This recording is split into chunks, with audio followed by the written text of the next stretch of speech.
Hello everyone, Assalamu alaikum. Welcome back to my another new video. আপনারা সবাই কেমন আছেন? আই হোপ অনেক ভালো আছেন। আলহামদুলিল্লাহ, আল্লাহর অশেষ রহমতে আমরা অনেক ভালো আছি। এই তো আজকে আরেকটা নতুন ভিডিও নিয়ে আপনাদের মাঝে হাজির হয়ে গেলাম। জানি না এই ভিডিওটা আপনাদের কাছে কেমন লাগবে। ইনশাল্লাহ পুরোটা দেখার চেষ্টা করবেন। আর ভিডিওটা দেখার পরে যদি একটুও ভালো লেগে যায় প্লিজ একটা লাইক দিয়ে আমার চ্যানেলটাকে সাবস্ক্রাইব করে আমার নতুন বন্ধু হয়ে আমার পাশেই থেকে যাবে। আর যারা অলরেডি আমার চ্যানেলটাকে সাবস্ক্রাইব করে দিয়েছেন তাদেরকে জানাই অসংখ্য ধন্যবাদ। তো আমি যেহেতু সেহরির জন্য রান্না করব, তো আমি দুপুরে পরপর প্রতিদিন আর কি রান্না করে ফেলি। তো আজকেও তার ব্যতিক্রম নয়। তো আজকে আমি রান্না করে নিতেছিলাম। তো আমি ভালোভাবে আর কি সব কিছু রান্না করতে পারি না, তো যতটুকু পারি অতটুকুতেই চলে যায়।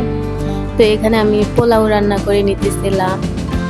তো পোলাও রান্না আগে পারতাম না, ইদারিং আগে আমার শাশুড়ির থেকে শিখছি। আমি কিন্তু কোনো কিছুই রান্না করতে পারতাম না আগে, কিন্তু এখন মোটামুটি মাশাআল্লাহ সবই রান্না করতে পারি। তো এই তো আমি কিন্তু এখানে পোলাওটা রান্না করে নিয়েছিলাম। তো আমি কিন্তু আগে পোলাও কীভাবে রান্না করে ওটা জানতাম না বা পারতাম না, কিন্তু এখন আলহামদুলিল্লাহ পারি। আর পোলাওটা কিন্তু খুব ঝরঝরেও হয় রান্না করলে। তো এখানে আমি পোলাওটা সুন্দর করে রান্না করে নিলাম।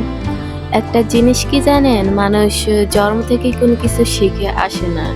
মানুষ সময়ের সাথে সাথে তার পরিবর্তন হয় এবং সে আর কি সময়ের সাথে সাথে সব কিছুর সাথে মানিয়ে নেয় এবং সব কিছু শিখতে পারে। তা আমি কিন্তু আগে কিছুই পারতাম না, এখন তো আলহামদুলিল্লাহ সকল রান্নাবান্নাই মোটামুটি পারি। এমন না যে সব কিছু পারি, সব কিছু না, যতটুকু আর কি প্রয়োজন আলহামদুলিল্লাহ আর কি দিনে খেয়ে বাঁচা যায় ওরকম জিনিসগুলি রান্না করে খেতে পারি।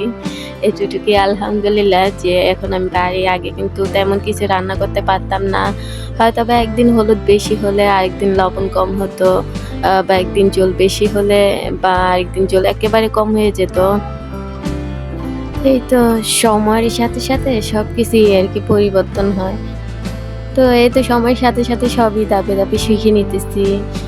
সংসারের কাজকর্ম কীভাবে দায়িত্ব নিয়ে করতে হয়, কীভাবে আর কি ফ্যামিলিকে খুশি রাখতে হয়, ওগুলোই চেষ্টা করি সবসময় কীভাবে ফ্যামিলিটাকে খুশি রাখতে পারি, সংসারে কীভাবে শান্তি বজায় থাকবে। আগে হয়তো এগুলো বুঝতাম না, কিন্তু এখন সময়ের সাথে সাথে বয়সের সাথে সাথে মানুষের যেমন রুচি পরিবর্তন হয় তেমনই তাদের বুদ্ধি বা তাদের মানে সময়ের সাথে সাথে যেমন বয়স বাড়ে তাদের বুদ্ধি বা অভিজ্ঞতা অনেক বেড়ে যায়।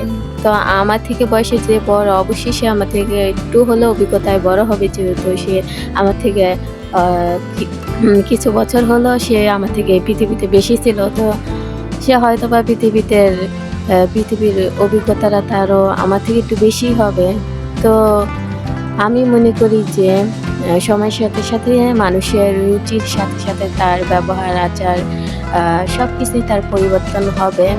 কারণ মানুষের সবসময় এক ইচ্ছা থাকে না। যেমন বিয়ের আগের ইচ্ছে ছিল যে আমি কিভাবে একটু স্মার্ট থাকতে পারবো, কিভাবে সুন্দর থাকতে পারবো, কিভাবে নিজের শরীরের যত্ন নিতে পারবো। এখন কিন্তু ওই ইচ্ছাটা একেবারেই নেই। এখন সময়ের সাথে সাথে দেখা যায় যে ইচ্ছাটা পরিবর্তন হয়ে গেছে। এখন দেখা যায় যে এই ইচ্ছাটা আমার সবসময় মনের ভিতরে থাকে, কিভাবে ফ্যামিলিটাকে ভালো রাখা যায়। আমার নিজের সন্তানটাকে কিভাবে ভালো থাকবে, কি খেলে ভালো থাকবে, কিভাবে সুস্থ থাকবে, এই সব সময় এই চিন্তাটা কি মাথায় থাকে। সব সময় মানুষ আর কি একরকম থাকে না, সময়ের সাথে সাথে তার চিন্তা ভাবনা সব কিছু বদলায়। আর এই যে পুতুলটা দেখতেছেন, এটা হচ্ছে আমার মেয়ের একটা সঙ্গী, বলতে গেলে অনেকটা সঙ্গী। এটা হচ্ছে ওর নানু আর কি বিদেশ থেকে দিছে। এটা হচ্ছে মালয়েশিয়ার পুতুল। এটা কিন্তু নাচতে জানে, প্লাস এটা কিন্তু গানও গাইতে পারে। আমার মেয়েটার একটা প্রায় সঙ্গী বললেই চলে, যেহেতু আমরা শহরে থাকি অত খেলার সাথী নেই। এটাই আমার মেয়ের খেলার সাথী বলতে গেলে। এটাকে ওই আর কি পারে না যে গোসল করিয়ে দেয়, খাইয়ে দেয়। যে আম্মু আমাকে বলে যে আম্মু এটা তো হয়তো ভাত খেতেছে না, যে ও ভাত খায় না, তো ওকে আমি মারবো। আমি বলতেছি যে না, ওকে মারার দরকার নেই, ও তো খেতে পারে না তোমার মতো, তো ও শুধু নাচতে পারে, ও আর কিছুই আর কি করতে পারবে না। তো আমার মেয়েটার সাথী এটা, আমার মেয়েটা খুবই ভালোবাসে পুতুলটাকে, সবসময় নিজের কাছে রাখে, ঘুমাতে গেলেও নিজের সাথে শোয় আবার মানে খাতা দিয়ে ঢেকেও দেয়। আল্লাহ বুঝেন কতটা ভালোবাসে এই পুতুলটাকে। তো এইটাই আর কি আমি একটু দেখতেছিলাম, রাতে খেলে আর কি রেখে ঘুমিয়ে গেছে। তারপরে যখন ঘুম ভাঙে, রাতে যদি মাঝরাতে ঘুমটা ভাঙে, তখন কিন্তু পুতুলটাকে খুঁজি যে আম্মু বাবুটা কই, বাবু বলে ডাকে, বাবুটা কই। তো এটা আর কি আমি রাতে আর কি ওর শুবে, এই কারণে ওর পাশে নিয়ে আর কি শোয়াবো এই। তো তখনই একটু ভিডিও ক্লিপ আপনাদের মাঝে শেয়ার করলাম যে আমার ছোট্ট পাকা আর কি বুড়িটা যে কত পাকা পাকা কথা বলে, যেগুলো আমি একা একা আর কি দেখি আর শুনি, আর খুবই হাসি।